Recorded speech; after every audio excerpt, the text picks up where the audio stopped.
하나님 말씀 창세기 1장을 보겠습니다. 1장 26절에서 28절까지 같이 읽겠습니다. 시작.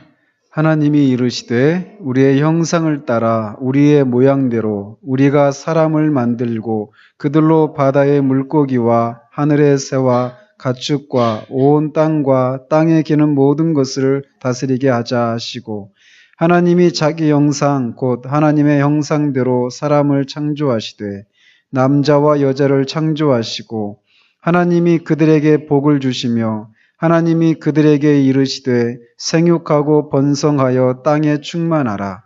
땅을 정복하라. 바다의 물고기와 하늘의 새와 땅에 움직이는 모든 생물을 다스리라 하시니라. 아멘.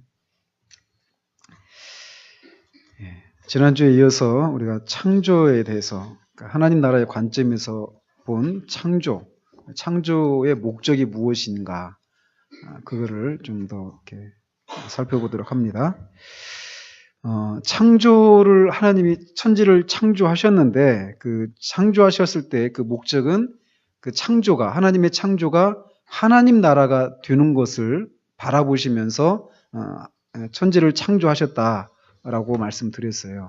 그러면서 그 하나님이 이렇게 창조하신 이 창조 세계를 그냥 가만히 내버려두면 그게 하나님 나라로 이렇게 되어지느냐? 그게 아니라고 말씀드렸어요. 어떻게 되느냐? 이거를 계속 개발하는 겁니다. 개발하고 계속 그 하나님이 창조하신 그 방식을 그 하나님 나라를 이루어가도록 인간을 창조하시는데 그건 뒷부분에 더 살펴보도록 하고요. 그 인간이 그 하나님이 창조하신 그 창조 세계를 개발하고 경작하고 하는 이런 것을 통해서 자꾸 이렇게 문화를 이루어가면서 결국에는 이제 하나님 나라가 이렇게 완성이 되도록 하게 하셨는데 그 과정 속에서 이 하나님의 창조 방식을 모방하도록 했다라고 말씀드렸어요. 그러면서 이제 하나님의 창조를 모방한다라고 말할 때 뭐 그림을 그리는 거, 음악을 하는 거 이런 걸 제가 예를 들어서 말씀을 드렸죠. 이제 그러면서 이제 이 창조를 이제 하셨는데 그 창조의 그런 과정을 통해서 뭘 의도하셨는가라는 겁니다. 인간으로 하여금 하나님이 창조하신 그 창조 세계를 계속 경작하고 개발하게 하시는 이런 과정을 통해서 뭘 의도하셨냐면 모든 창조가 그 조물주, 즉 하나님을 기리고 찬양하며 예배하도록 그의 크신 덕과 영광을 기리고 그 하나님의 베푸신 모든 은혜와 창조를 인해서 하나님께 감사하게 되기를 바라셨다라는 거예요. 그러니까 이 자연 만물을 이렇게 보면서 이거를 만드신 조물주이신 창조주이신 하나님의 그런 지혜와 그런 하나님의 덕과 영광 그리고 또 하나님이 그런 것을 막 우리 인간에게 베풀어 주셨으니까 그런 하나님의 은혜를 찬양하고 감사하도록 하기를 원하셨다라는 것이죠. 그래서 이런 목적을 위해서 하나님은 창조를 이 성전의 구조로 조성되게 하셨고 만물로 하나님을 찬양하는 성가대가 되게 하셨습니다. 그러니까 성전의 구조로 이렇게 창조하셨다 이 얘기는 이런 거예요. 그러니까 이스라엘 백성들이 그 성막이 있잖아요. 그러니까 성전이 있잖아요. 근데 그 성전이 이스라엘 백성의 삶의 중심에 있습니다. 그죠? 그 성전이 모든 곳에 있는 것이 아니라 뭐 광야에는 성막을 통해서 그다음에 가나안 땅에 정착해 있을 때는 이제 예루살렘 안에 성전을 이렇게 건축하시고 그 성전에서 하나님을 예배하고 찬양하고 하는 그런 것을 하게 하셨죠. 그죠? 이제 그렇게 하고, 그러니까 그 성전의 구조라고 할 때 거기서 그 장소가 어딜까요? 에덴 동산을 가리키는 거겠죠. 그죠? 그러니까 예루살렘이라고 하는 그 예루살렘 안에 성전이 있는 것처럼 이스라엘 나라 전체 안에서 예루살렘이라고 하는 특정한 성읍 안에 성전이 있잖아요. 그죠? 그런 것처럼 이 지구 안에, 우주 안에 특별히 에덴 동산이라고 하는 한 지역, 여기를 그곳에서 하나님을 찬양하고 예배하도록 하게 하셨단 말이죠. 그런 거는 이제 성전 구조로 이렇게 천지를 창조하셨다 이렇게 표현하는 겁니다. 그렇게 하면서 만물을 어떻게 성전에 가면 특히 다윗 왕 때 성전에서 그 제사를 지낼 때 그 하나님을 예배하는 데 있어서 다윗이 세웠던 사람들이 있었습니다. 그 사람들이 어떤 사람들이죠? 다윗이 모세가 아니라 다윗이 세웠던 특별히 세웠던 그런 하나님을 예배하는 데 있어서 그 예배를 돕는 그런 한 그룹을 이렇게 세워놨단 말이에요. 그 그룹이 뭘까요? 성가대입니다. 성가대. 예? 그러니까 하나님이 성전 구조로 천지를 천지를 창조하시고 천지 창조의 목적이 하나님을 예배하고 찬양하고 감사하도록 했다고 그랬잖아요. 근데 그런 것을 할 수 있는 성가대 역할을 하는 존재들이 어떤 존재들이냐면 모든 만물이라는 거죠. 모든 만물, 뭐 나무며 뭐 동식물, 모든 동식물들, 이 모든 자연이 뭐 산이며 들이며 강이며 바다, 해, 달, 이 모든 천체 만물이 다 하나님을 찬양하는 이 성가대로, 찬양대로 그렇게 만들어 놓으셨단 말이에요. 자, 이런 게 여러분 그냥 그런가 보다 하고 지나갈 수 있습니다. 그런데 이런 게 굉장히 또 이제 여기서 깊은 어떤 요즘 말하면 이 환경신학이라고 하는 이런 것들이 여기서도 나오는 겁니다. 이게 무슨 말이냐? 어때요? 불자들은 어떻습니까? 여러분들 그 불교 사상 중에 물아일체라고 하는 이 단어 들어보셨죠? 이 말. 어떤 사물과 내가 일체가 되는 거. 그들이 추구하는 게 물아일체거든요. 그래서 그런 사상을 가질 수밖에 없는 게 뭐냐면 어떻습니까? 거기에서는 사람이 죽으면 그걸로 끝난다고 합니까? 아니죠. 죽은 다음에 또 어떻게 돼요? 새로운 생을 또 살게 되죠. 그래서 내가 이 생에서 어떻게 살았느냐에 따라서 다음 생이 어떻게 되는지 결정이 되죠. 그죠? 그러니까 불교야말로 철저히 행위 종교입니다. 그러니까 내가 어떻게 하느냐에 따라서 다음 생에 내가 지금보다 더 나은 생을 살 것인지 그렇지 않을 것인지, 그리고 또 지금 내가 살고 있는 이 생은 그 전에 살았던 이 전생에 내가 어떻게 살았느냐에 따라서 지금 현생이 결정이 됩니다. 그리고 이 현생에서 내가 어떻게 살았느냐에 따라서 내생이 결정되는 거예요. 그죠? 그리고 그들이 추구하는 건 뭐냐면 그렇게 계속 윤회한다고 하잖아요. 계속 그 윤회를 하다가 윤회를 하다가 나중에는 이 윤회의 틀에서 벗어나는 거, 이게 그들이 꿈꾸는 게 그들이 말하는 구원이 바로 그런 거예요. 그 윤회의 그 고통스러운 사슬에서 벗어나서 이 윤회 사슬을 벗어나는 것, 이거를 뭐라고 말하냐면 해탈한다고 그럽니다. 해탈. 불교 용어도 들어보셨죠? 해탈한다고. 이제 그러면서 막 존재가 사라진다라고 말을 하는 거죠. 그들은 모든 존재가 완전히 사라지는 것, 그 상태가 바로 열반이다 얘기를 하는 거예요. 그들이 말하는 구원이라고 하는 게. 근데 그러니까 어때요? 그런 과정을 밟아가면서 지금 그들의 불교 입장에서 보면 이 나무들은 전생에 뭐였을까요? 지금 우리 볼 때는 그냥 이게 나무잖아요? 그냥 꽃이잖아요. 그죠? 이게 식물인데 불교도들의 입장에서 보면은 이 식물이 전생에 우리 조상일 수도 있습니다. 그렇지 않아요? 그죠? 길가에 우리가 지나가다가 개미를 발로 발발 죽일 수도 있잖아요. 근데 그 개미가 전생에 아주 못된 삶을 살아가지고 개미가 되었을 수도 있단 말이에요. 그죠? 그러니까 어때요? 그 개미를 죽이면 됩니까? 안 됩니까? 그러니까 불교도들은 살생을 금하는 거예요. 그 사물이나 나나 일체라는 겁니다. 그죠? 불교들이 말한 게 그런 거예요. 근데 천지 창조에 있어서도 창조의 목적에 있어서 이 사물들과 이 천지 만물과 우리 인간이 동일하다라는 거예요. 창조의 목적에 있어서는. 그게 뭡니까? 창조자 하나님을 찬양하고 예배하고 그 창조자 하나님의 어떠하심을 드러내는 거예요. 이게 이 자연 만물과 우리 인간이 창조의 목적에 있어서는 같단 말이에요. 그런 의미에서 무라일체죠. 창조의 목적에서 말이죠. 그러니까 이런 것들이 어떻게 이어질까요? 이런 것들이 보세요. 우리가 국가를 개발하고 뭐 도로를 닦고 뭐 지난 정권에 4대강 했잖아요. 아주 나쁜 정책입니다. 이게 성경적으로도 옳지가 않아요. 그러니까 그런 강을 다스리고 이런 것들을 해야 됩니다. 그런데 그런 과정 속에서 우리나라 돈이 헛된 데다 썼다. 이것도 잘못된 거겠지만 성경적인 입장에서도 그런 것들이 성경적이지 않은 생각에서 나온 그런 정책이라는 것이죠.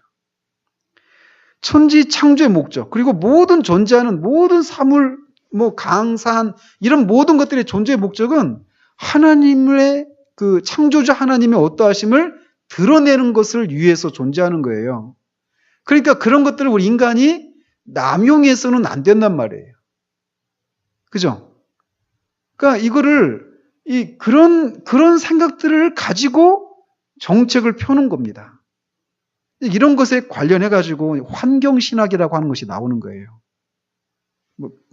그래서 여러분들이 그냥 모든 만물이 하나님을 찬양하는 성가대로 이렇게 있게 만들었다. 이게 간단하게 하고 있는 표현이지만 이 속에는 깊은 사상들이 들어있고 그것이 현실적으로 우리들의 삶 속에 어떻게 나타나야 되는가. 지금 종이컵 쓰고 있는데 우리가 이것도 또 어떻게 되냐면 하나님의 이 창조를 우리가 잘 보존하고 개발하고 이런 것을 통해서 하나님의 어떠하심을 드러내야 된단 말이에요. 그러니까 어떻게 되겠습니까? 이 하나님의 하나님 만드신 이 천지를 우리가 깨끗하게 사용하고 이거를 또 후세대에 물려주고 그런 과정을 통해서 자꾸 창조자 하나님의 어떠하심을 드러내는 방식으로 우리가 살고 있는, 잠시 우리가 들어왔다가 사용하고 가는 거잖아요. 그죠? 그러니까 우리는 잠시 하나님이 살도록 허락하신 이 창조세계에 머물다가 가는 사람들인데 그냥 우리가 여기서 그냥 이 땅에서의 우리의 안락함과 어떤 탐욕을 위해서 막 그 환경을 오염시키고 막 그 난개발을 하고 이런 것들은 성경적으로도 옳지 않다라는 거죠. 환경적이다, 경제적인 그런 접근을 하지 않더라도 성경적인 입장에서 그런 것들을 보면 이런 것도 다 성경의 근거에서 이렇게 해야 되는구나 이런 것을 우리가 알 수 있다라는 것이죠. 그러니까 이 성경을 아는 게 이런 공부를 하는 것이 우리가 그냥 아침에 일어나서 눈 뜨고 씻고 밥 먹고 회사 갔다가 또 직장 안 가시는 분들은 집에 계시다가 또 계속 이렇게 하루 살다가 또 오고 막 그렇게 계속 다람쥐 쳇바퀴 돌듯이 막 이렇게 산단 말이죠. 그런데 그러다 보면은 이런 것들이, 이런 내용들을 우리가 그냥 거의 생각하지 않고 그냥 우리가 살아갈 수 있거든요. 근데 이 성경을 이렇게 공부하고 이런 것들을 우리 그런 깨달음들이 오면은 우리가 바라보는 이 세계가 막 새롭게 보이기 시작한단 말이에요. 자, 그래서 이렇게 하나님의 창조는 그 모든 것을 통해서 조물주 하나님을 경배하고 찬양하는 것을 목표로 해서 창조하셨다라는 겁니다. 그래서 나중에 어떻게 될까요? 종말에 창조는 이 조물주를 기리는 경배의 공동체로 설 것이다. 이렇게 얘기를 해요. 그러니까 지금은 어떻습니까? 지금은 이 타락으로 인해서 환경도 파괴되고 짐승들도 막 서로 막 잡아먹고 사람도 막 그렇게 하고 사람들과 사람 사이에서 마찬가지고 지금은 이 모든 만물이 창조자 하나님을 찬양한다라고 말할 수가 없는 그런 상황이란 말이에요. 그러나 이 종말에는 이 모든 만물이 하나님을 경배하는 그런 공동체로 서게 될 거라는 거예요. 그래서 그야말로 새 하늘과 새 땅이 열리면서 진짜 지금 오존층의 파괴며 방사능 오염이며 막 이런 일들이 지금 막 일어나고 있잖아요. 그죠? 근데 그런 것이 다 나중에 회복이 됩니다. 나중에. 그 지점으로 가게 될 거예요. 이 역사라고 하는 것이. 그러니까 우리는 나중에 지금 막 그 난리와 이렇게 주님이 오실 날이 가까워지면 가까워질수록 지진이 일어나고 전쟁이 일어나고 기근과 막 여러 가지 그런 난리와 그런 그 회개한 소문들이 막 우리를 불안하게 할 수 있단 말이죠. 그러나 종말이 오는 것을 우리가 두려워하지 않을 수 있는데 이게 왜냐? 종말에는 결국 이 모든 만물이 조물주 하나님을 경배하는 그런 공동체로 서기 위한 과정에서 이 진통하는 것과 같은 그런 과정에 불과하다라고 하는 것을 우리가 생각한다면 나중에 10년 지나고 뭐 100년 지나고 200년 지나면 진짜 어떻게 살까? 걱정하지 마십시오. 다 하나님이 알아서 하십니다. 그러니까 이 천지 창조의 목적 이런 것을 하나 아는 것이 진짜 우리가 살고 있는 이 삶 속에 이런 식으로 밀접하게 관련이 있다라는 것입니다. 그래서 하나님은 이 모든 창조가 그런 많은 그 역사의 과정을 이렇게 지나면서 하나님의 나라가 되기를 이렇게 바라시고 천지를 창조하셨다라는 거예요. 그래서 창조가 처음 이루어질 때부터 이미 창조는 하나님의 나라가 되는 길에 들어서 있었다라는 거예요. 도중에 안 되겠다 하면서 어떤 목적을 바꾸신 것이 아니라 그냥 천지 창조를 우연히 해놓고 이렇게 한 것이 아니라는 겁니다. 목적이 있다라는 것이죠. 하나님을 경배하는 그런 공동체. 그래서 그 하나님의 나라가 되는 이것을 목표로 천지를 창조하셨다라는 거예요. 그래서 이제 하나님은 이렇게 창조가 하나님의 나라가 되게 하기 위해서 이 하나님의 창조 목적을 수행할 어떤 대행자를 지으시기로 하셨어요. 그래서 그러려면은 이 하나님의 그런 무한한 지혜와 권능으로 창조한 이 우주 만물을 다스릴 그런 대행자를 지으셔야 됐단 말이에요. 그러니 그 일을 해야 될 그런 존재를 지으려고 했는데 그 존재가 그냥 평범한 그런 존재에서는 안 된단 말이죠. 아주 특별한 그런 존재를 지으시기로 하셨던 거예요. 그래서 많은 면에 있어서 하나님을 닮고 그 하나님을 반영할 영적이고 아주 이성적인 그런 존재를 지으시기로 하셨습니다. 그래서 그 존재가 그렇게 특별한 일을 맡을 자이기 때문에 하나님이 특별히 하나님의 형상으로 그를 창조하신 거예요. 그리고 그를 통해서 하나님의 그 창조를 대신 다스리도록 그런 대리 통치자로 세우셨습니다. 그래서 이 존재가 바로 아담이에요. 아담. 사람이라고 하죠. 우리가 방금 읽었던 것처럼 말이죠. 그래서 그에게 하나님의 창조를 맡기셨습니다. 여러분, 이거 어마어마한 거 아닙니까? 아담이라고 하는 사람, 이제 한 사람밖에 없습니다. 그 당시에는. 그죠? 최초의 인간 아담밖에 없었으니까. 아담에게 이 하나님의 여러분, 이 가정 하나 꾸려가는 것도 쉽지 않잖아요. 그죠? 우리 규모가 얼마 안 되는 우리 교회 이렇게 하는 것도 쉽지가 않아요. 그냥 생각해 보십시오. 시흥시도 아니고 경기도도 아니고 대한민국도 아니고 아시아 대륙도 아니고 이 지구 전체도 아니고 우주 만물을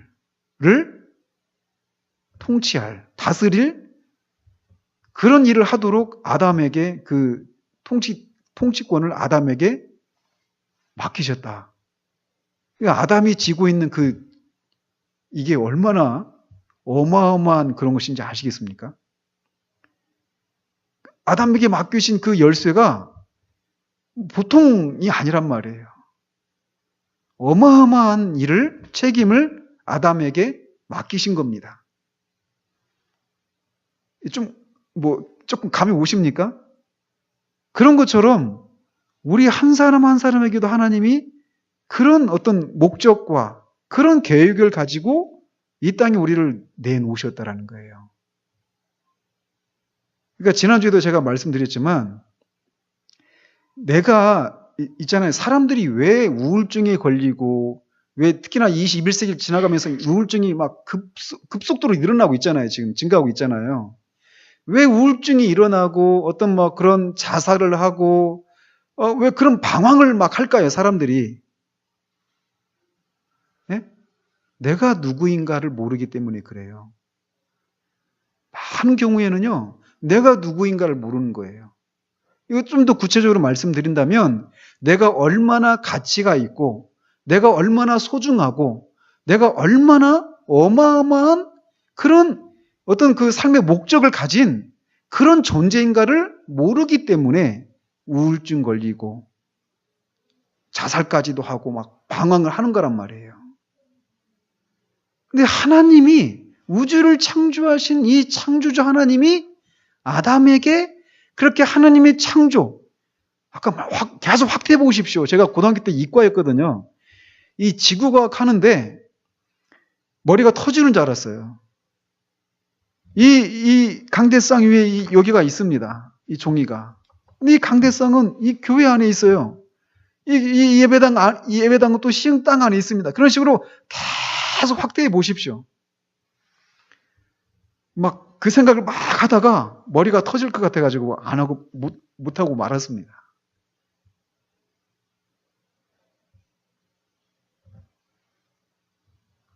무슨 얘기 하려다 그랬는지 지금 잊어가지고. 하나님이 그 아담에게 맡기신 그 책임이라고 하는 게 어마어마한 것이라는 거예요.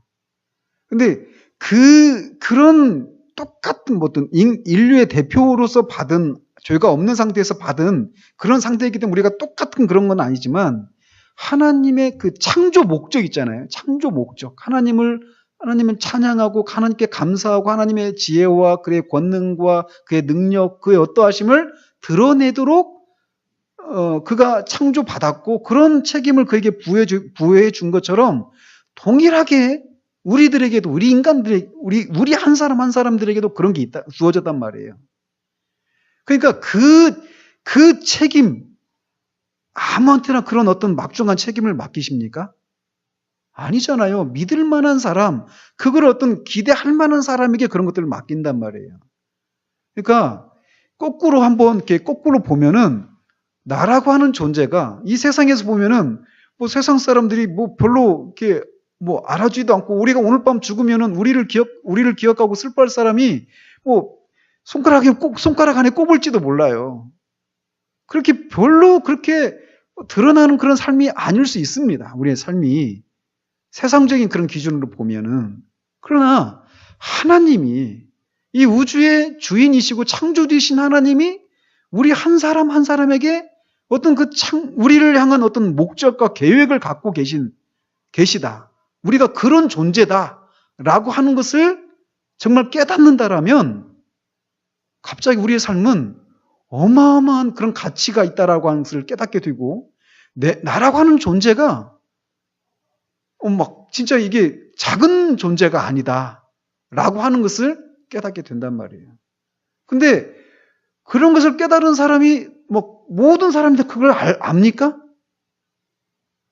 우주에 그렇게 뭐 60억이 지금 65억인가 70억 가까이 막 지금 돼가고 있는데 지금 현재 우리가 같이 이 땅을 지구에서 살아가고 있는 사람들이 그 중에서 좁히고 와가지고 우리까지 온 거예요. 우리까지. 그러니까 이게 이 천지를 창조하신 목적 그리고 그 천지 창조한 그 목적을 수행할 대행자를 하나님이 삼으셔서 그 아담을 그렇게 세우셨을 때 아담에게 맡겨놓은 그 책임이 무엇인가를 이렇게 알고 그것을 또 우리에게 적용해 본다라면 우리의 삶은 새롭게 바라보게 되는 일들이 일어나게 돼요. 그래서 하나님은 이런 특별한 그런 존재를 만드시고 그를 아담이라 혹은 사람이라 이름하시고 그에게 하나님의 창조를 맡기셨습니다. 난 이 표현 자체가 막 너무 이게 막 감당할 수 없는 그런 표현이에요. 그에게 자기의 창조를 맡기셨다. 그와 자기, 이게 비교 한번 해보십시오. 어마어마한 거잖아요. 그죠? 그래서 이런 특별한 조물을 지으시고 하나님은 그에게 큰 축복과 함께 우주의 통치를 위탁하셨습니다. 진짜 저는 막 이거만 봐도 벅차요. 우주의 통치. 출반장도 안 해본 사람들이 대부분이잖아요. 저도 출반장 한번 안 해봤죠. 그러면서 생육하고 번성하여 땅에 충만하라. 땅을 정복하라. 바다의 고기와 공중의 새와 땅에 움직이는 모든 생물을 다스리라 라고 명령하셨어요. 이렇게 땅을 정복하고 모든 생물을 다스리는 책임을 아담에게 위임하셨단 말이에요. 넘겨줬단 말이에요. 위임. 지금 좀 또 지나가는 얘기인데, 목사님들이 이제 나중에 우리 교회도 이제 그 위임식이라고 하는 걸 하게 될 거예요. 위임식. 그러니까 지금은 제가 임시 목사입니다. 나중에 이제 그 교회 정치도 우리들이 다 배워야 되거든요. 그런 것도. 근데 이제 목사님들 오시면, 청병에서 오시면 이렇게 있다가 교회에서 유임식이라고 하는 거잖아. 유임식이라고 하는 걸 하잖아요. 그죠? 그래서 위임 목사라고 합니다. 위임식을 거쳐서 노회에서 이제 그 교회를 담임할 수 있도록 위임했단 말이에요. 위임. 근데 위임식 할 때 그 위임이, 저는 막 어마어마하게 들리는 거예요. 저는 위임이라고 하는 게. 이 그냥 위임식 하면 이제 어떤 일을 사고 쳐도 어떤 큰 사고가 아니면 절대 나 못 쫓아내. 이런 식으로 막 악용하는 사례들이 많거든요. 그게 그런 정도의 의미가 아니란 말이에요. 나는 이제 정년 보장 받았다. 그딴 식으로 생각하는 건 사꾼들입니다. 근데 위임한다라고 말할 때 저는 그게 막 어마어마하게 다가오는 거예요. 뭐냐? 누가 위임하셨을까요? 뭐를? 목자장이신 예수 그리스도께서 그의 양떼들을 말씀으로 양육하고 그들을 잘 먹이고 잘 그렇게 잘할 수 있도록, 그리고 그런 이단 가르침들, 잘못된 가르침들, 그 이리와 양떼 이런 것들로부터 잘 보호할 수 있도록 그렇게 그런 책임을 맡겨놓으신 거예요. 그게 위임이란 말이에요. 그 생각해 보면요, 막 이게 보통 일이 아니다라고 하는 생각을 막 하게 되는 거예요. 위임식. 나중에 할 때 저는 막 펑펑 울 것 같아요. 제가 이게 목사 안수를 받을 때도 막 울었거든요. 많이 울었어요. 내가 이 목사라고 하는 게 정말 내가 할 수 있는 일인가? 저 자신을 보면 제가 할 수가 없다. 할 수 없는 사람이고 자격도 안 되는, 능력도 안 되는 그런 사람이라는 걸 생각해요. 하나님의 그리스도의 양떼를 내가 어떻게 감히 할 수가 없다라는 거죠. 그래서 많이 울었어요. 이제 근데 위임식 하면 막 더 그럴 것 같아요. 진짜. 더 그런 그런 책임감들이 막 더 저한테 막 이렇게 다가올 것 같아요. 근데 자, 보세요. 이렇게 땅을 정복하고 모든 생물을 다스리는 책임을 아담에게 위임하셨어요. 자, 이게 아담이 맡고 있는 일을 크게 세 가지로 구분할 수 있거든요.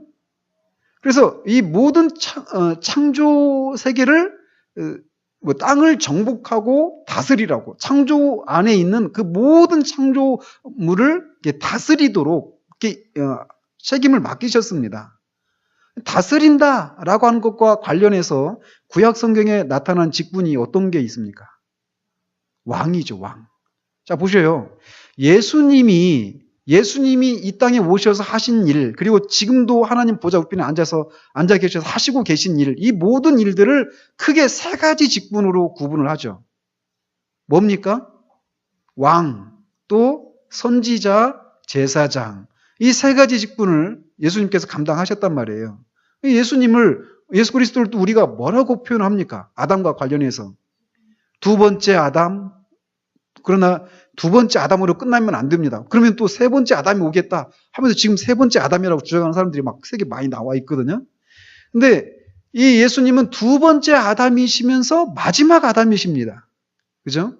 그러니까 이 첫 번째 아담이 하고 있는 일이 두 번째이시면서 마지막 아담이신 예수님이 하신 일들을 그대로 고스란히 이렇게 그림자처럼 보여주고 있는 거예요. 그래서 첫 번째 아담도 땅을 정복하고 다스리도록 하셨습니다. 다스리도록 하나님이 그에게 책임을 맡기셨어요. 이게 왕으로서 해야 될 일이라는 거죠. 인간이 만물의 영장이라고 하잖아요. 그죠? 그러니까 인간은 이 모든 만물의 왕입니다. 그래서 왕으로서 그것을 다스리고 정복하고 하도록 했어요. 우리 성경에 보면 이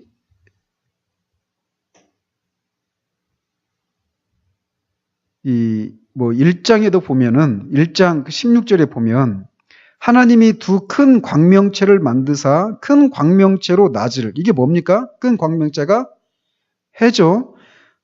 큰 광명체로 낮을 주관하게 하시고 작은 광명체로 밤을 주관하게 하시며, 이렇게 하죠.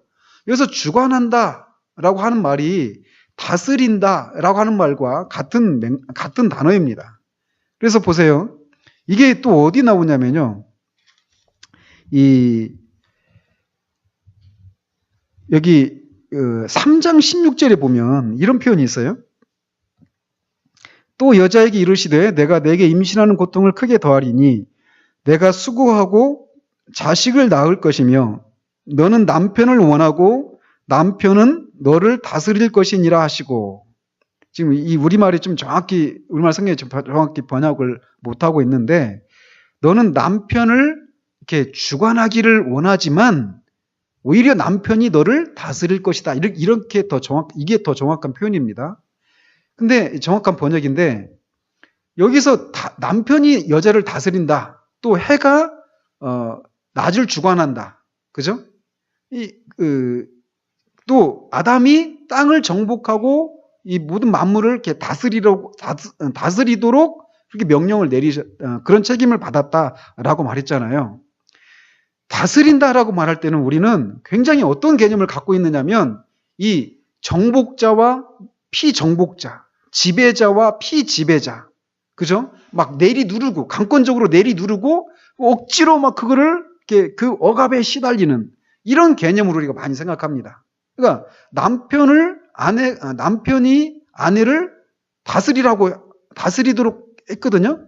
근데 그 개념이 그 개념을 그대로 적용하면 될까요? 안 될까요? 안 된단 말이에요.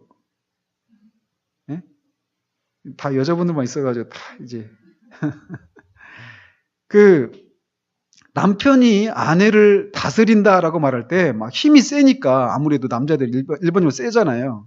근데 힘이 세니까 막 이렇게 막 독재자들이 막 독재하듯이 그런 식으로 하라는 얘기가 아니란 말이죠.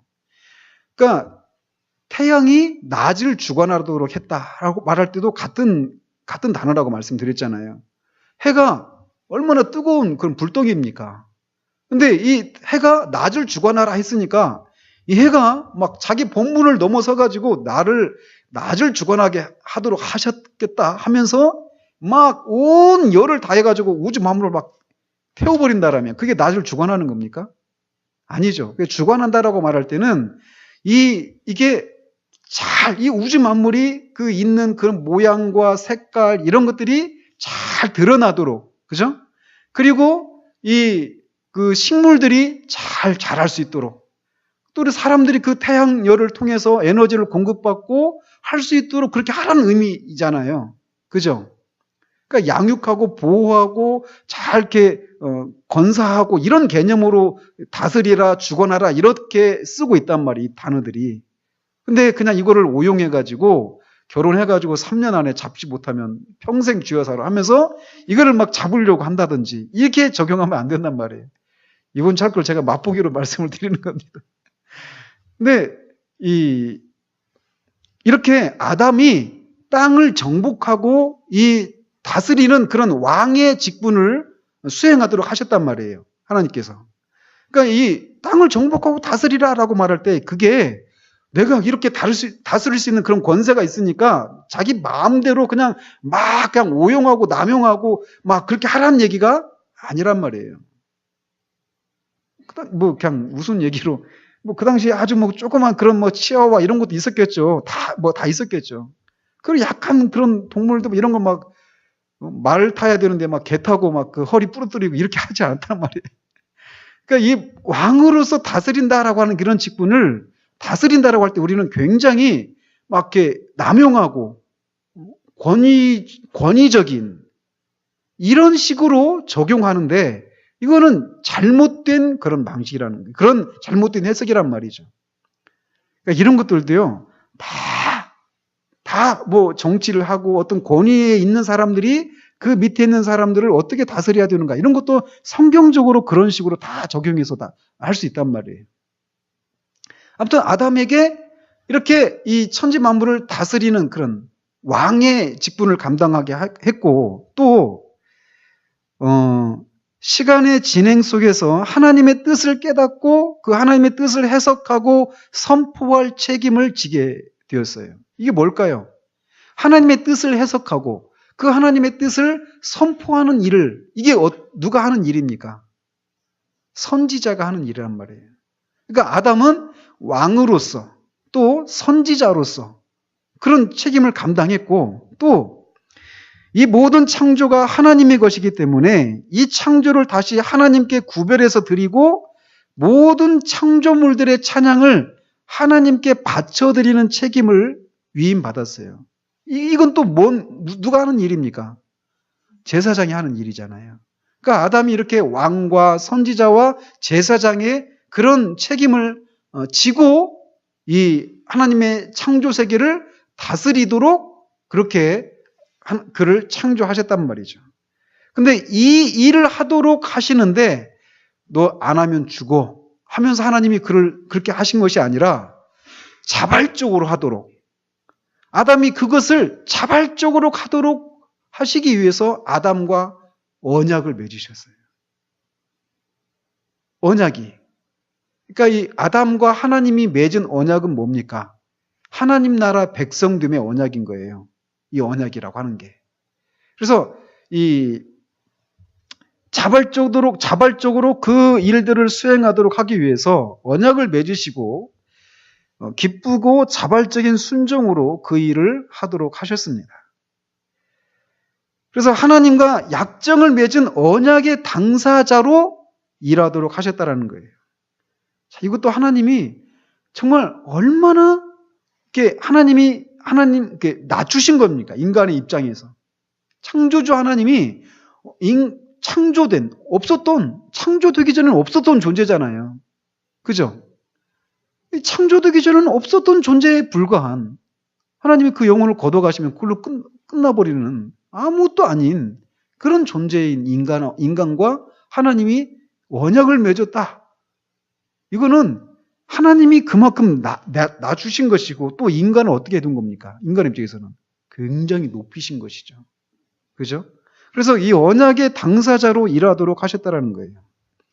그래서 그가 하는 모든 일에 대해서 하나님께 책임을 지게 하는 그런 일을 하셨다라는 것이죠. 그러니까 그렇잖아요. 누구든지 누구한테 어떤 일을 맡길 때 그리고 그 일을 한 것에 대해서 책임을 지도록 한다라고 하는 것은 그 존재를 어떻게 한 겁니까? 인정해주고 높여준 거잖아요. 그죠? 그런 방식으로 하셨다라는 거예요. 그래서 이 약정은 아담을 창조 위에 통치자로 정식으로 임명하는 것이 되었다는 것이죠. 이 언약을 통해서. 그래서 이 언약 관계 때문에 아담이 뭘 하든 간에 그가 한 결정과 어떤 행동은 그가 대표하고 있는 이 우주의 운명을 결정하게 되었다는 거예요. 이 아담이 지고 있는 이 책임이라고 하는 것이 어마어마한 겁니다. 자기 뒤에 우주가 걸려 있는 거예요. 우주의 운명이 어마어마한 거죠. 그래서 이런 특별한 이 아담을 위해서 하나님은 특별한 처소를 하나 만드셨습니다. 그래서 하나님을 모시고 삶으로 늘 기쁨이 있는 곳이어서 그거를 에덴 동산이다라고 말을 했습니다. 히브리 학자들은 이 에덴이 즐거운, 기쁜 이런 뜻이라고 해석을 한답니다. 그래서 에덴 동산이 하나님을 모시고 살기 때문에 늘 기쁨이 있는 그런 곳이라는 거죠. 그 에덴이라고 이름하시고 거기에 모든 그 아담이 그 창조의 목적을 수행하도록 하는 데 있어서 아무런 부족함이 없이 오히려 넘치는 풍요 속에서 자기 사명을 잘 감당할 수 있도록 그게 하셨다라는 거예요. 모든 것들을 다 구비해 놓으셔서 에덴 동산 안에. 그래서 하나님께서 마련한 이 풍성한 식탁으로 부족함 없이 하나님을 섬기고 창조주로부터 위탁받은 그런 책임을 감당하도록 하셨습니다.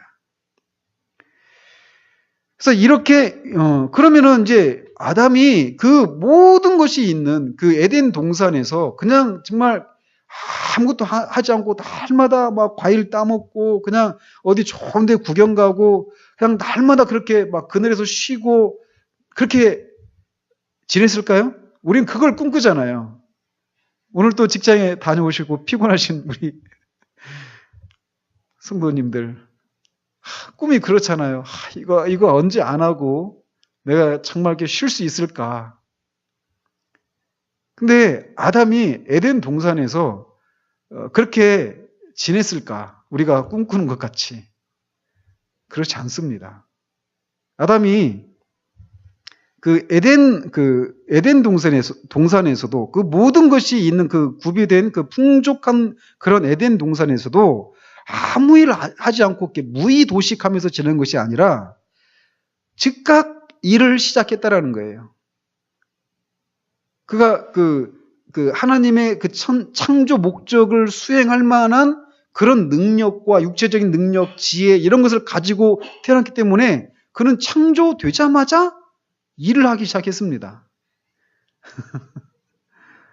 그 일을 했는데 어떤 일을 했느냐면 자기 주변에 있는 모든 식물들과 동물들, 바다의 고기들과 공중의 새들의 이름을 지었다라는 거예요. 여러분 한번 생각해 보십시오. 아담이 가지고 있는 이 지적인 능력이라고 하는 것이 어느 정도였을까요? 새 종류가 몇 가지나 됩니까? 우리가 알고 있는 게 뭡니까? 몇 가지나 됩니까? 아침에 이렇게 여기서 포동까지 걸어가거든요.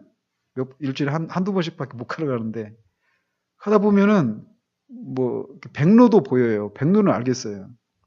근데 제가 볼 때는 두루미 같아요. 제두루미 같은 것도 있어요. 참 시흥이 참 좋은 것이에요. 그런 것도 있는데 확실한지 모르겠어요. 그리고 또 이렇게 무슨 막 까만 물오리 같은 게 있어요. 별게 다 있어요, 여기에. 근데 여러분들이 알고 있는 새 이름이 몇 가지나 돼요? 몇 가지 종류나 됩니까? 동물들은요? 식물들은? 식물은 더 하죠. 근데 아담이 그거를 자기 주변에 있는 그 모든 동식물들, 공중에 있는 새와 바다의 물고기, 이런 것들의 이름을 지었다라는 거예요. 이름 짓는 거 여러분들 쉽습니까? 우리 뭐 한둘밖에 안 되는 우리 애들, 둘, 셋밖에 안 되는 이름 하나 지을 때도 어때요? 쉽지가 않죠? 저는 중학교 2학년 때부터 전 이름을 지어줬습니다. 제 조카들 지훈이, 지연이가 있는데 그 애들 이름을 제가 지어줬어요. 중학교 2학년 때. 잘 지어줬어요, 제가. 근데 이름을 지어준다라고 하는 것은 있잖아요. 어떤 사물의 이름을 지어준다라고 하는 것은 있잖아요. 그 사물을 이름을 딱 지었을 때 이거 이제 이 컵 뚜껑이잖아요. 이게 우리는 컵 뚜껑이라고 딱 알고 있으니까 지금 이렇게 말을 하지만 이게 처음 이름이 없는 거예요, 이게. 어떻게 지으실래요? 이게 이름 짓는 게 쉽지가 않단 말이에요. 둥그렇고 어떻게 서술할 수 있을지 모르지만 그걸 한 단어로 딱 어떤 이름을 짓는다라고 하는 것은 보통 지적인 능력을 가지고는 그게 쉽지가 않은 거예요. 치약 2080 아시죠? 그 2080 이름 지었던 사람이 뭐 승진을 했다던가 20대 치아가 80대까지 하면서 2080 이렇게 나왔잖아요. 근데 그 이름이 지어지기 전에는 없었던 이름이잖아요. 그죠? 근데 그거를 그렇게 숫자로 딱 2080 딱 지어놓고 나니까 이거 완전히 대박이잖아요. 그죠? 근데 이게 그런 식으로 사물이 딱 처음 나올 때 그 이름을 짓는 거는 보통 일이 아니거든요. 근데 아담은 한두 가지가 아닙니다. 이건 사자를 딱 보는 순간 사자. 우리는 사자니까 사자라고 알죠. 이름이 지어져서 전해져 왔으니까. 이름이 없는 동물들이에요. 근데 그거를 딱 보고 어떤 동물을 보고 그 사자 이름을 지었다는 얘기는 그 동물의 어떤 본성과 어떤 특징들 이런 것들을 간파하지 않고는 그 이름을 지을 수가 없는 거예요.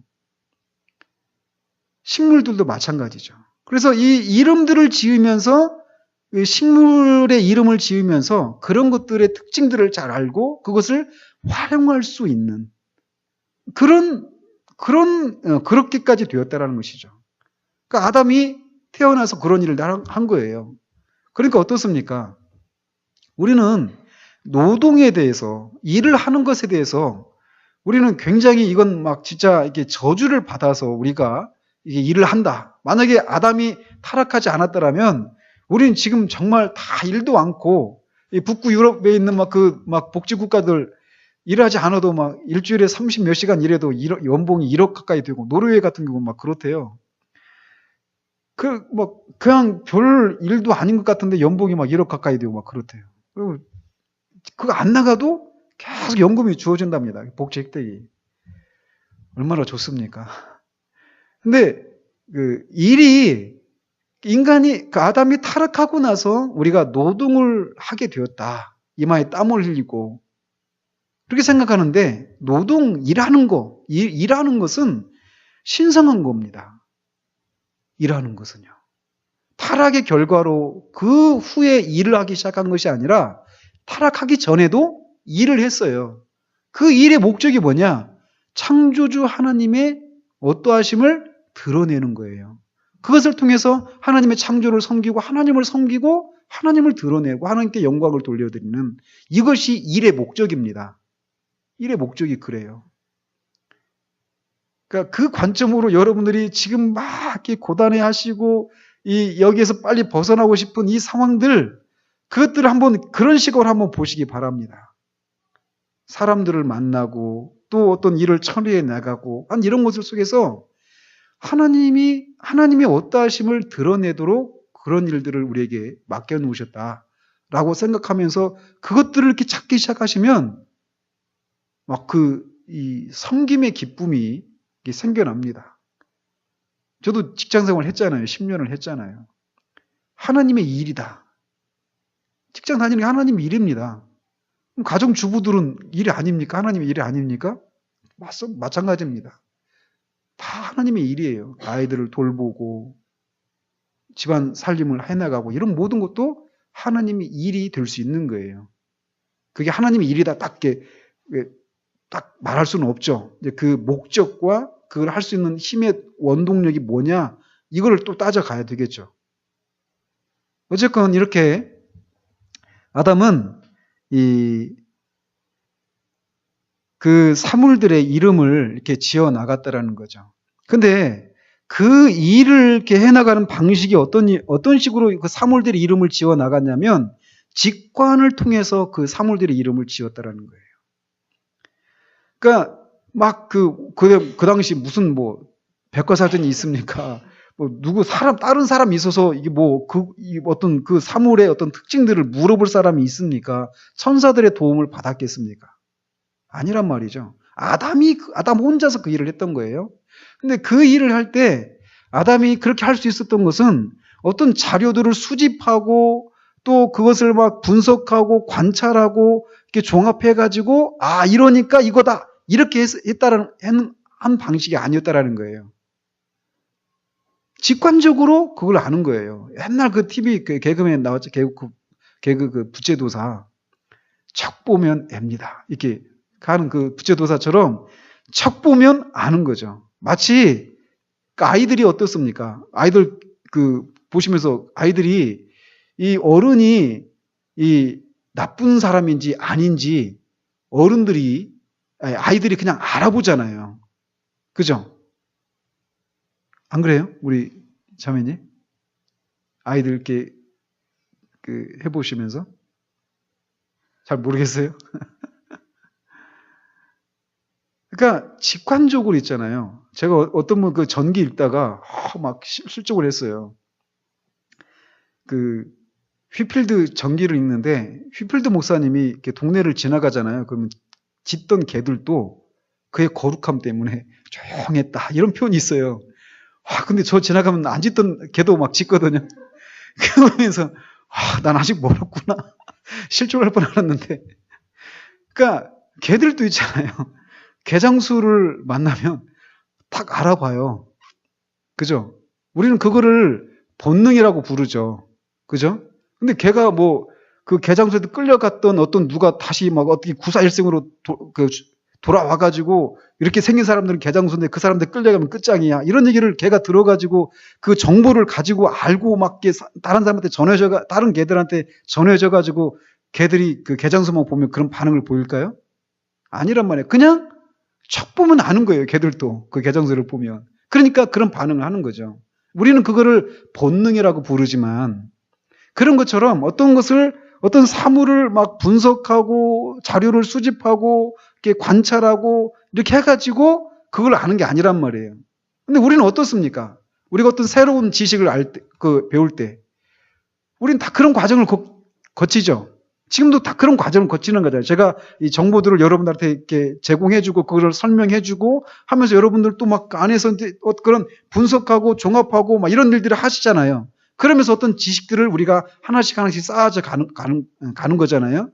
근데 아담은 그런 식으로 하지 않았다라는 거죠. 그냥 직관적으로 그걸 아는 거예요. 직관적으로. 그리고 그런 것들이 점점 쌓여져 가면서 나중에는 어떤 것들을 이렇게 관찰하고 정보를 수집하고 종합하고 이런 과정을 통해서 이 하나님의 창조 세계를 이렇게 경작해 나가는 개발해 나가는 일들을 진행해 나갔던 것이죠. 그래서 뿐만 아니라 그렇게 해서 이렇게 바쁜 일과를 진행하면서 하나님의 창조 세계의 그런 대리 통치자로서의 임무를 그가 잘 수행해 나갔습니다. 뿐만 아니라 그의 창조의 첫 안식에도 동참했습니다. 하나님의 천지의 첫 안식에 7일째 되는 날 하나님께서 안식하셨잖아요. 거기에 이제 그도 동참해서 하나님을 찬양하고 경배하는 일도 잘 수행했습니다. 보십시오. 하나님이 왜 7일째 안식을 했을까요? 막 당신의 그 모든 에너지를 다 쏟으셔서 우주를 창조하고 나니까 기력이 쇠해서 쉬우셨을까요? 상상할 수가 없는 일이죠. 그죠? 그러니까 하나님이 우리를 이 천지를 창조하시고 제 7일째 되는 날 안식하셨을 때 그 안식은 그냥 쉬셨다. 피곤하셔서 쉬셨다. 이게 아닙니다. 우리가 그런 개념 갖고 있잖아요. 6일 동안 일을 하고 이제 주일날 이렇게 쉰다. 피곤하죠. 그죠? 우리 쉬어야 되거든요. 근데 하나님도 그러신 건 아니란 말이에요. 그럼 하나님이 이게 있어서 안식은 어떤 의미인가? 하나님이 6일 동안 창조하신 그 창조를 보면서 하나님의 그 창조를 통해서 하나님의 어떠하심이 반영이 된 거예요. 그죠? 그의 지혜와 능력과 질서와 조화와 그 아름다움 이런 것들을 그의 강력함들, 그 산과 같은 이런 것들 보면서 변하지 않는 어떤 하나님의 그 불변함들 이런 것들을 그런 것을 통해서 이렇게 보이셨단 말이죠.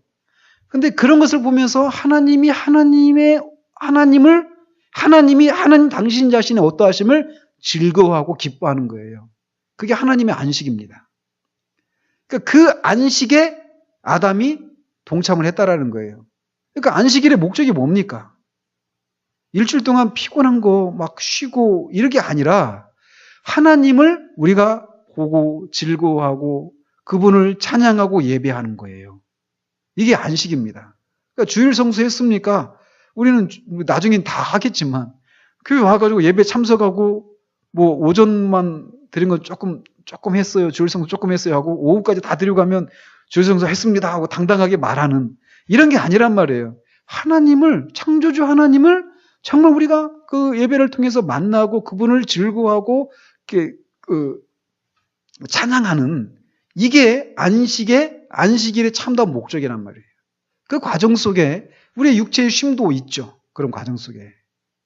그런데 이 주일이, 이 안식이 그런 곳이어야만 하는 거예요. 그러니까 우리가 이 안식일을 대체해서 주님이 부활하신 이날을 새 창조의 첫날로 우리가 기리면서 그 주일을 지키고 있는데, 주일에 대한 우리 기대가 뭐냐면 그런 거야 한다라는 것이죠. 하나님을 우리가 만나고 그분의 어떠하심을 우리가 발견하고 그분을 즐거워하고, 여호와를 즐거워하는 것이 너희의 힘이다라고 말하잖아요. 느헤미야를 통해서 8장 10절에서 그 주일에 그 하나님을 찬양하고 예배하는 것을 우리가 다시 힘을 얻는 거예요. 하나님 백성은 다른 게 아닙니다. 그게 바로 하나님 백성이에요. 하나님을 즐거워하고 기뻐하고 그를 인해서 힘을 얻는 거, 그게 하나님 백성의 특징이에요. 참 다 죽어가는데 진짜 피곤해요. 그런데 갑자기 예배 가운데 은혜가 임하는 거예요. 하나님이 어떠하시면 발견하면서 갑자기 막 졸리다가 그 순간에 확 깨져. 그러면서 막 갑자기 피곤한 것도 잊을 정도로 우리 안에 그런 새로움들이 임한단 말이죠. 그게 하나님 백성들이 이렇게, 진짜 세상 사람들은 그거 몰라요. 그 피곤하면 좀 잘 먹고 쉬고 이렇게 재충전해가지고 또 산다 이렇게 하는데, 하나님의 사람들은 그런 정도가 아니라는 거예요. 전혀 힘을 얻는 통로가 다른 곳에 있어요. 그렇다고 우리가 밥도 굶고 뭐 막 계속 예배만 해야 되느냐, 그건 아니죠. 안식일 그 중심적인 목적이 그런 거라는 거예요. 그러니까 이거를 하려고 하면요, 그러니 이 수요 성역 공부 이제 하나님 나라 이게 창조만 해도 지금 2주째 하고 있는 건데 아직 안 끝났거든요. 이 창조 조금만 더 하고 마치도록 하겠습니다. 재밌지 않아요? 저는 참 좋아요. 이제 나중에 창세기 강의할 때는 조금 더 이제 제가 더 상세하게 해 나갈 거예요. 자, 그러면서 이렇게 아담은 그 첫 안식에도 동참해서 하나님을 찬양하고 경배하는 일도 잘 수행했다라는 것이죠. 그래서 하나님의 창조와 그의 영광을 인해서 창조주를 찬양하고 감사했습니다. 이게 어떤 일이라고요, 이게? 어떤 직분을 가진 사람이? 제사장이 하는 일이죠. 뿐만 아니라 매일의 삶 속에서도 하나님께서 자기에게 베푸신 모든 특권과 호의로 인해서 감사하고 찬양했습니다. 참 이렇게 절묘한 이 구분을 해놓고 있죠. 안식일에 하나님의 그 영광을 찬양하고 즐거워하는 이것뿐만 아니라 매일의 삶 가운데서도 하나님이 자기에게 베푸신 그런 호의, 이런 은혜들을 그가 감사하고 찬양하고 즐거워했다라는 거예요. 이게 뭡니까, 이게? 이 좁은 의미의 예배와 넓은 의미의 예배. 그죠? 예배 행위를 통해서 드리는 예배와 또 우리의 삶을 통해서 드리는 예배. 이게 같이 어우러져 있는 거죠. 이게 참된 예배란 말이죠. 그러니까 우리가 주일에만 와서 예배당에 와서 예배 장소에 와서만 예배를 하는 것이 아니라 우리의 모든 삶 속에서 그렇게 하나님을 예배할 수 있단 말이에요. 그러니까 진짜 있잖아요. 제가 은혜를 받고 나니까 전 지금도 그렇게 기도할 때 하나님 앞에 그런 기도를 드리거든요. 말씀을 통해서 또 기도를 통해서 이 은혜의 수단뿐만 아니라 모든 것을 통해서 하나님이 말씀하시는 것을 제가 막 보는 거예요. 모든 것을 통해서. 진짜 그 직장을 다니는데 제가 이 직장 일이 하나님의 일이다라고 하는 것을 어떤 과정을 통해서 깨달은 줄 아십니까? 좀 더러운 얘기인데 소변을 보다가 깨달았어요. 말씀드리고 싶은 건 뭐냐면 제가 그 소변을 보다가 찬양이 막 터져 나오는 거예요. 그러니까 갑자기 거기가 저는 그 예배당이 되는 겁니다. 찬양을 하면서 찬양을 하면서 화장실이 예배당으로 바뀌는 거예요, 저한테는. 내가 이 3M을 위해서 있는 것이 아니라 3M이 나를 위해 있구나. 이거를 깨닫게 되면서 내가 지금 여기 일을 하는 게, 내 이 직장에서 일을 하는 게 내가 그 직장을 위해서 있는 게 아니라는 거예요. 우리가 볼 때는 그렇게 보이죠. 겉으로 볼 때는. 내가 그 고용주 사장 밑에서 월급 주는 사장 밑에서 있는 피고용인이다. 월급 받는 그런 피고용인이다. 이런 생각을 하기가 쉽단 말이에요. 근데 그게 아니더라는 거죠. 나는 거기 왜 있느냐? 하나님을 섬기기 위해서 있는 거예요. 거기에 나는 하나님을 섬기기 위해서 하나님을 섬기면서 그 하나님을 섬기는 일들을 지금 거기서 하고 있는 거예요. 직장 생활을. 그러니까 근데 돈은 그 사람들이 줘요. 그 사람들이 주는데 하나님이 그 사람들을 통해서 저한테 주는 거예요. 저 있잖아요. 제가 다닐 때 IMF가 터졌거든요. 제가 94년도에 입사해가지고 97년도 때 이제 했으니까요. 저는 제발 잘렸으면 좋겠다. 이런 생각을 가지고 있었어요. 해고에 대한 그런 두려움들이 없었습니다. 그냥 좀 이게 길어지니까 그냥 자르겠습니다. 어쨌건 있잖아요. 모든 매일의 삶 가운데서도 이 아담이 그걸 막 보는 거죠. 에덴 동산에서 하나님이 과일 하나 따먹을 때마다 복숭아 그 즙이 막 물면 물이 떨어지는 그 복숭아를 딱 먹을 때 그가 그거 먹으면서 얼마나 그 감탄을 했을까요? 우리는 복숭아 많이 먹어봤죠. 그는 처음 먹습니다. 눈 뜨고 처음 본 거예요. 근데 그걸 먹는데 이 복숭아 알러지 있는 사람들은 이 설교 듣다가 두드러기 날지 모르겠지만 그거를 딱 먹을 때 어떻게 이런 걸 만드셨지? 그 달콤함과 새콤함과 그 즙이 있는 말을 보면서 사자를 보면서 그 동식물들을 보면서 과일들을 보면서 천체를 보면서 그 속에서 다 하나님의 손길을 보는 겁니다. 그 속에서 하나님이 어떻게 이런 걸 만드셨지? 모든 것 속에서 그런 걸 보는 거예요. 물이 아까 우리가 찬양했잖아요. 시냇물 흘러가는 거 이렇게 보면서도 창조주의 손길들을 이렇게 보는 것처럼 그가 가는 곳마다 다 하나님이 창조하신 창조 세계거든요.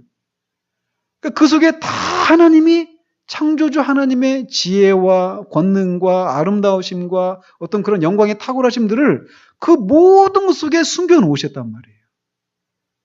그가 받기만 하면 하나님이 숨겨 놓으신 그 보화들을 발견하는 겁니다. 그러면서 늘 하나님을 발견하고 하나님을 찬양하고 이게 아담의 삶 속에서 매일 지속되었던 그런 삶의 모습들이었다는 것이죠. 이게 우리들의 삶이어야 한다는 거예요. 이게 우리 한 사람 한 사람의. 그래서 그는 자기 눈앞에서 전개되는 모든 찬란한 그 삼라만상에서 빛나는 창조주의 지혜와 권능과 영광을 보고 그 창조주께 감사와 영광을 돌려드렸어요. 이처럼 아담은 하나님의 제사장으로서의 직임도 잘 수행했다라는 것이죠. 그리고 하나님의 통치권 위임에서 이 창조로 하나님께서 뜻하신 바가 무엇인지를 잘 깨닫고 있었습니다. 즉 하나님은 자기가 지으신 세계에 자기의 나라를 설립하시려는 그런 분명하고 확실한 뜻을 갖고 계시다는 것을 그가 잘 알고 있었어요. 하나님이 천지를 창조하신 것은 이 하나님의 나라를 설립하시기 위한 것이다 라고 하는 것을 그가 잘 깨닫고 있었다는 것이죠. 그래서 이 하나님의 경륜을 바로 해석하고 창조의 목표와 운명을 바로 해석하고 이렇게 널리 선포해야 했습니다. 즉 역사 과정의 진행 목표가 무엇인지를 바로 설명하고 그 하나님의 뜻에 아담은 잘 순응해야 했었습니다. 이게 무슨 일이라고요? 선지자로서의 그런 일을 했던 것이 아담이. 마찬가지입니다. 우리도 세상의 빛이다 라고 주님 말씀하시잖아요. 살면서 우리가 세상의 빛인 거예요. 그래서 이 아담이 이 천지의 목적이 무엇이고 이 천지가 나중에 어떻게 될 것인지 그 천지의 운명이 어떤 것인지를 그가 바르게 깨닫고 해석하고 그것을 널리 선포하는 거예요. 그리고 그 당시에는 타락하지 않았던 그 타락하기 전이니까 이 모든 동식물들을 향해서도 다 그렇게 얘들아 너희나 나나 다 창조의 목적에 있어서 한 가지다. 너희들이 여기 있는 이유가 뭔지 아니? 너희들을 있게 만든 창조자 하나님을 찬양하도록 위해서 너희들이 있다라고 하면서 그런 것에 맞도록 동물들을 식물들을 다 잘 다스리고 관리하는 그런 일들을 했던 것처럼 지금 우리도 마찬가지예요. 우리도. 인생의 목적이 무엇인지, 우리 그 역사의 이 종말이 어디를 향해서 가고 있는지, 인간이 누군지, 하나님이 어떤 분이신지, 하나님 앞에 우리 인간이 어떤 존재들인지, 어떤 일들이 일어났는지, 또 일어나게 될 것인지, 또 과정 속에서 타락이라고 하는 것이 무엇인지, 거기서 구원받을 수 있는 길이 무엇인지, 어떻게 사는 것이 참된 삶인지, 이런 것들을 우리가 잘 해석하고 잘 깨닫고 해석해서 널리 광포하는 일들을 해야 되는 거예요. 널리 선포하고 우리의 삶을 통해서 그런 것들을 사람들에게 길라잡이를 해주는 그런 일들을 하도록 우리가 이 땅을 살아가고 있다는 거예요. 그러니까 오늘 그냥 하루 이렇게 지나면서 내가 어떻게 그냥 아침에 좀 피곤했는데 무사히 잘 갔다 왔다 하면서 그냥 하루 일상을 그냥 막 다람쥐 쳇바퀴 돌듯이 지나가는 것이 아니라 직장을 다니든지 집에 있든지 어디 있든지 간에 우리가 살아가는 이유가 다 그런 거예요. 그러니까 이 창조의 목적을 이렇게 헤아리면서 우리가 우리의 삶 속에 이렇게 적용하면서 살아갈 때 우리의 삶이 있잖아요.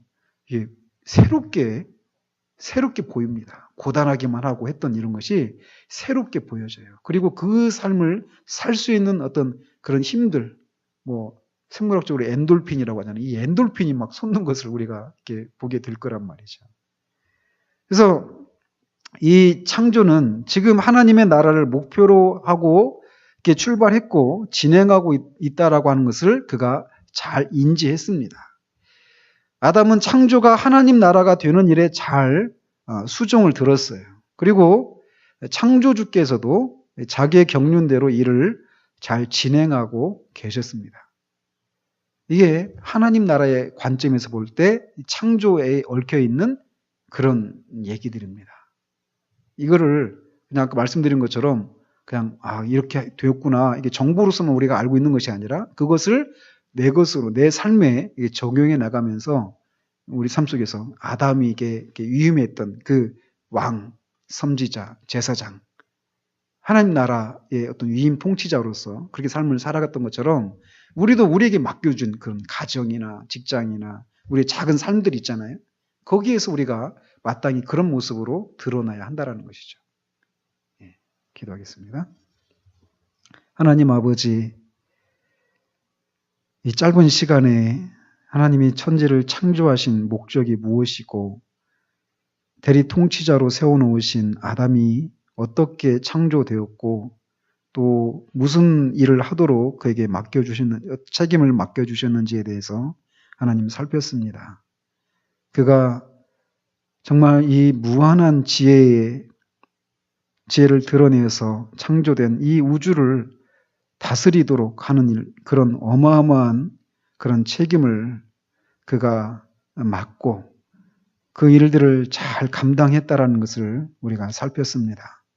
그가 왕으로서 또 선지자로서 제사장으로서 그렇게 하나님 나라를 이루어가는 창조가 하나님 나라가 되어가도록 하기 위해서 그에게 맡겨진 일들을 잘 감당하고 그것을 통해서 하나님의 어떠하심을 안식 속에서 또 매일의 삶 가운데서 그가 그걸 발견하고 하나님을 즐거워하고 기뻐하며 그 천지가 하나님 나라가 되어가도록 하는 일들을 잘 수행했던 것처럼 우리도 하나님 정말 그 일들을 잘 감당해 나가는 우리가 될 수 있도록 주님 도우시옵소서.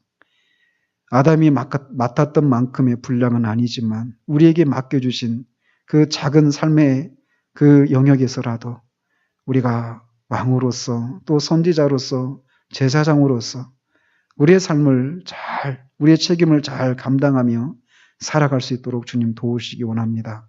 그 속에서 하나님의 어떠하심을 그가 발견하고 즐거워하고 힘을 얻었던 것처럼 우리 사랑하는 지체들이 그렇게 우리의 삶 속에서 그렇게 아담이 누렸던 그 복을 우리도 누리며 살아갈 수 있도록 주님 도우시기 원하옵고 예수 그리스도 이름으로 기도합니다. 아멘.